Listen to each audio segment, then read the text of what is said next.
The second area where we need to chart a new course is how we approach punishment and prison. It's a stark fact that the United States has less than 5% of the world's population, yet we have almost 25% of the world's total prison population. The numbers today are much higher than they were 30, 40 years ago, despite the fact that crime is at historic lows. Of the more than 2 million Americans incarcerated today, a significant percentage are low-level offenders, people held for violating parole or minor drug crimes, or who are simply awaiting trial in backlogged courts.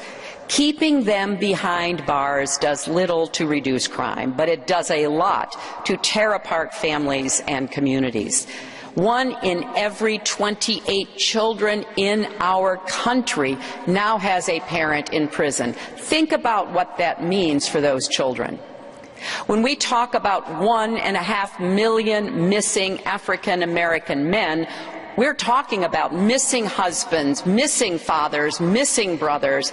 They're not there to look after their children or to bring home a paycheck, and the consequences are profound. Without the mass incarceration that we currently practice, millions fewer people would be living in poverty. And it's not just families trying to stay afloat with one parent behind bars. Of the 600,000 prisoners who re-enter society each year, roughly 60% face long-term unemployment. And for all this, taxpayers are paying about $80 billion a year to keep so many people in prison.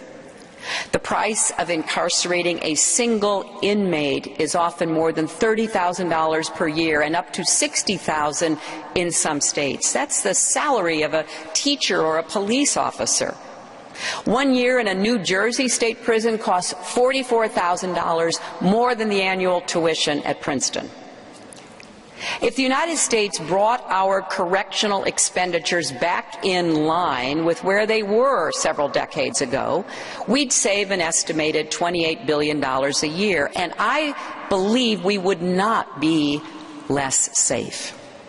You can pay a lot of police officers and nurses and others with $28 billion to help us deal with the pipeline issues. It's time to change our approach.